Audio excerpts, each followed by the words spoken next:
man la ma wax li ma gëm xanaa doyen di ngeen ko non doyen dañ koy bàyyi mu wax les collaborateurs hein vous demandez de reporter de ne pas respecter l'agenda c'est extrêmement grave pour ñu dàq élection c'est extrêmement grave yow waroo ko wax pour vous yow waroo ko wax c'est grave pour vous dans certains pays loolu calme à ces impairs que tout le monde ma ne le non-respect du calendrier électoral honorable c'est une violation de la constitution vous avez des députés te waa ji moom moo waat il est le seul qui waat ni je respecterai et je ferai respecter la constitution vous lui demandez mu jalgati constitution vous avez trahi le programme c'est la vérité vous parlez en direct les Sénégalais ñu ngi lay seetaan may le doyen mo on a des députés Ousmane Sonko nga ne Diomaye mu renier sa parole génn ko foofu mu bañ a respecter lu mu waat El Malick jël El Malick ne ko wàccal ma toog non aca doyen bismillah wàccal ma toog pour faire face élection yi ak waaw c'est grave émission banc public bi tey ji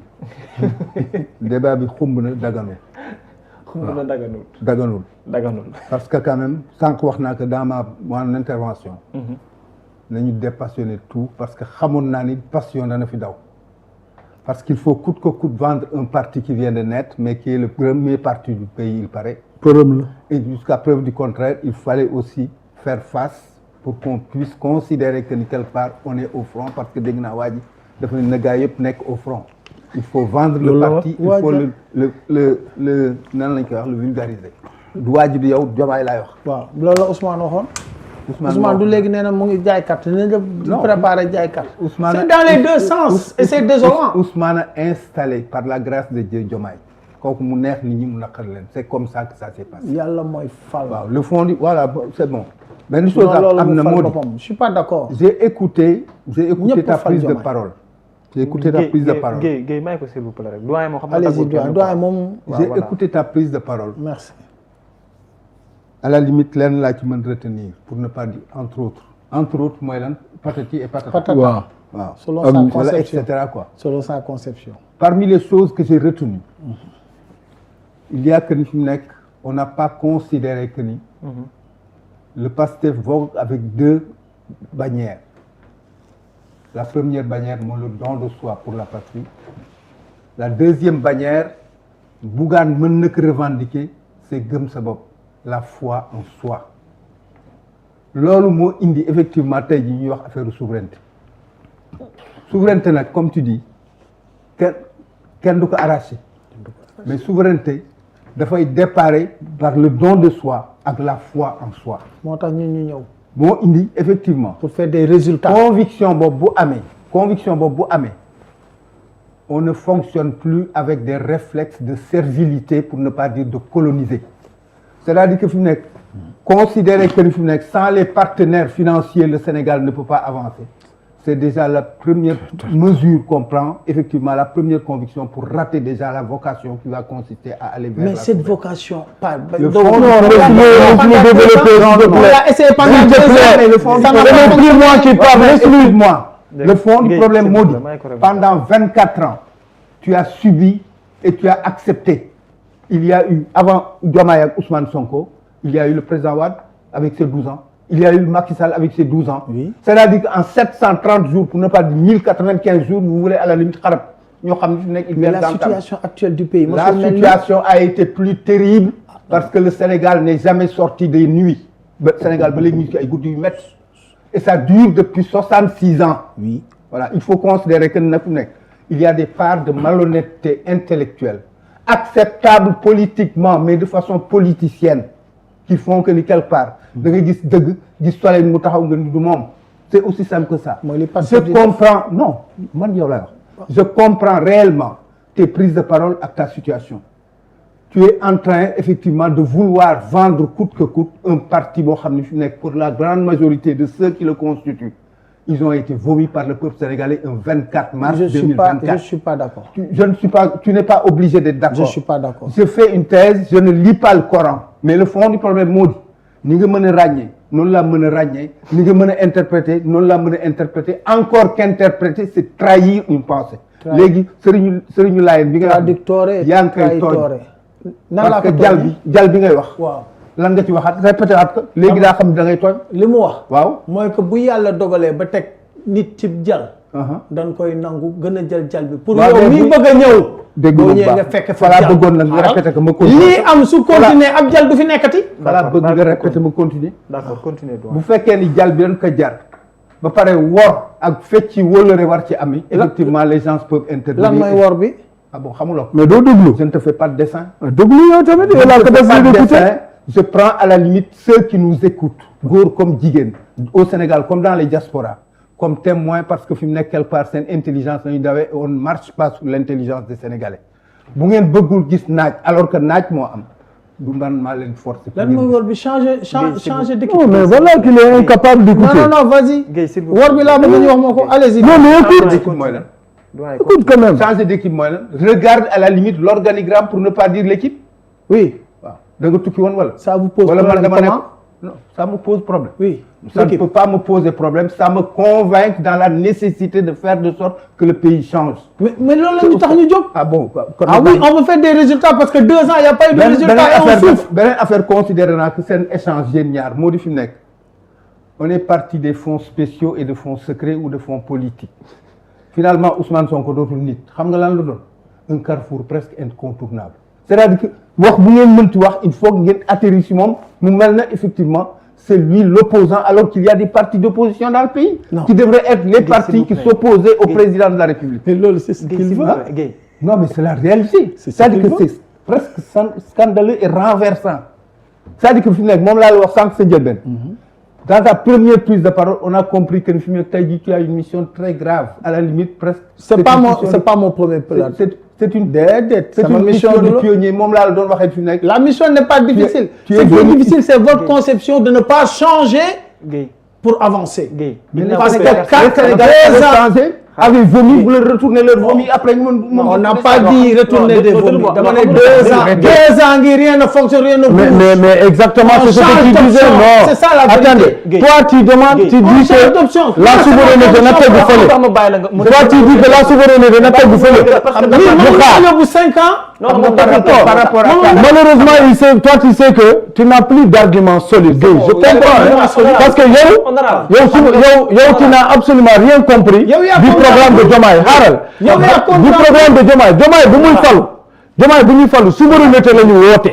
Mais toi aujourd'hui tu es en train de vouloir mettre les FMI ces institutions là devant la politique de souveraineté. yow dem nga ba naan fii ni souveraineté mën na xaar souveraineté dem nga ba naan mën na xaar. Ça s'arrache pas. Quand on parle de la souveraineté, on avait des conditions sine qua non ñu ñu tegoon. Non. On n'avait jamais pensé que vous allez souffrir avec lui parce que il sait qu'en réalité li ngay wax c'est pas cohérent. Parce que il y a un programme boo xamante ne Diomaye dañ ko fal ci base d'un programme. yow tey tu es en train de prôner pour que Diomaye teg programme boobu de côté. N'est-ce pas prôner leneen. Mais loolu c'est une trahison. Souveraineté contre nous forcer. C'est une trahison. Tu es en train de nous forcer ça. Qui force ça? Du Sénégal. Kan moo la force souveraineté. Guèye. te du yow. yow dem ñoo fekk si. yow dem ñoo fekk si. la nga yaakaaroon fekkoo ko fi. voilà pourquoi ñu koy. mais lan moo andi presse bi. presse bi lan moo ko andi. mais presse bi ban résultat la am. presse bi gisuloo résultat. waaw malheureusement. yow sa position yow. doo gaaw a gis. mais parce que da nga nekk ci benn position. mais les Sénégalais lan tu n'as pas compris la cohérence de la politique. il y a aucune cohérence. tu n'as pas compris la cohérence. ñu am ci yaakaar. dañuy ñëw fekk situation boobu. cohérence ñu am ci yaakaar. yaakaar mooy y a les prémices. waaw waaw mais amul prémisse. non c'est-à-dire ngeen bëgg ñu ñu coulâtre foofu. mais il faut nga am un peu de respect sax pour doyen parce que bi ngeen di wax yéen ñaar daggul kenn. mais moom la c'est honorable. yow moom dama dagg sa doyen. yaa dagg doyen. non mais baax na léegi merci. yow yaa tëb dagg doyen bëgg développé ma ne la taxawal doyen mooy wax. yow yaa ko dagg yow yaa ma dagg moom mu daggal. yow yaa ko dagg moi je suis venu rapporter le concret parce que il n'a pas cette énergie là pour te dire que li ngay def c'est pas bon yow nee na tu es champion de ça. yaa ngi dagg ak doyen léegi yow. tu es champion de ça. maa ko dagg. yow nga doggali ko moom wax na ko. s'il vous plaît. les nouveaux défenseurs. dañuy changer liggéey réew mi avec obligation de résultat dans un court terme. pour que yaakaar ni temps de parole jeex en lui demandant de renier tout. Quand on ne peut pas, on a buté, il faut savoir se réorganiser. D'accord. Le plan presse ak li ngeen ñu wax. bàyyi doyen bi wax dara. bàyyi ko mu wax. merci ñu lekkatuñu naan ñu ngi dàq nit ñi amatuñu benn ngeen bëgg ñu nekk ci loolu ba kañ. mais Guèye s'il vous plaît c'est bon maintenant. que des théories. Si l'objectif était de séduire et de convaincre Diomaye, tu as 20 sur 20. Parce que fi mu nekk réellement sol nga mbubu soldat pour te battre pour l'imposer. Moi je suis un soldat ci terrain bi ak ci plateau. S'il vous plaît. Merci pour les compliments. Pour réellement daal te redire encore une fois que ni fi nekk. Si ton objectif était de séduire et de convaincre Diomaye, tu as 20 sur 20. Beneen affaire bi nag moo di fi mu nekk. Je reste convaincu que la souveraineté comme la révolution sont des processus, mais déjà le premier acte pour y arriver c'est déjà de poser les jalons. Jalons yi nag moo di Ousmane Sonko teg moo di le don de soi pour la patrie. Bougane mënuñ ko feelu avec gëm sa bopp, la foi en soi. Avec ces choses-là, on est en aptitude de soulever des montagnes et à la limite d'atteindre tous les objectifs qu'on veut.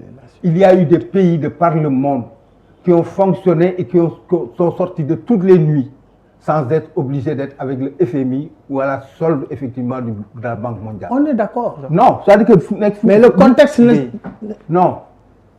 Le contexte, c'est le contexte. Le contexte actuel. Pendant 2 ans, à la limite.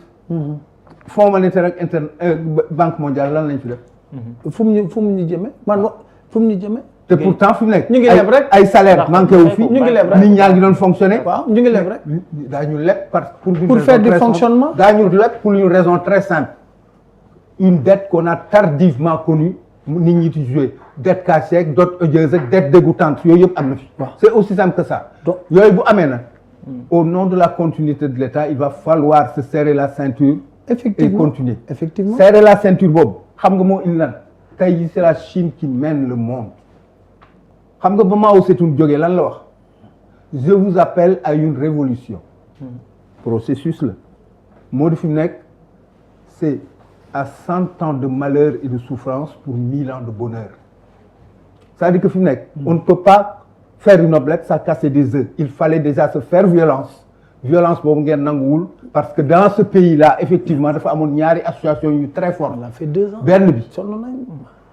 2 ans mooy 730 jours 730 jours mooy 2 ans. c'est-à-dire que fi mu nekk mais salaamaaleykum ngeen bëgg daw alors que fi mu nekk effectivement tey jii c'est la Chine comme je dis qui mène le monde. Le fond du problème moo di on ne peut pas faire des omelettes sans casser des œufs. Il va falloir effectivement et les Sénégalais sont prêts à ça moo indi ba tey ñu ànd ak Ousmane Sonko les Sénégalais croient à ça Ousmane Sonko massifié wul Pastef gagné wul kërti et cetera gu mel noonu ak yooyu je crois que fi nekk c'est une bonne transition si Diomaye est convaincu que li nga wax tey jii fi nekk le calendrier électoral républicain on le respecte alors vous gagnerez les doigts dans le nez et mu wóor ni fi nekk Ousmane Sonko comme le Pastef n'existe pas et ne signifie rien dans ce pays je crois que li fi nekk tu donnes à Diomaye tous les courages pour que réellement ay référendum yi ñuy wax yëpp kërti machin soit qui sont autant de gouffres à sous ñu mën a jaar effectivement pour le calendrier électoral day préparer janvier effectivement c'est aussi simple que ça. D'accord yooyu mooy wax. D'accord alors Bira la question mooy ce qui se passe à l'Assemblée nationale notamment ce qui s'est passé hier bu dee da ngay rebondir mën nga def rebondissement par rapport ak ce qui s'est développé mais diggante Thierno Alassane Sall Ousmane Sonko ak Abdoul Mbow mel na ni tullee ak Malle mais Ousmane Sonko nee na désormais il faut rester sur le sujet pour que les Sénégalais puissent comprendre réellement ce qui se discute loolu nag la ñu ne bëggul dégg nan nga gisee coow loolu aussi gane si. non xam nga dafa am benn affaire bu am man bëgguma di dégg par exemple ñu naan 2 ans dafa leen fi dara 2 ans dafa leen fi dara réew mi dara avancé wul et pourtant durant ces 2 ans nous avons toujours un président de la République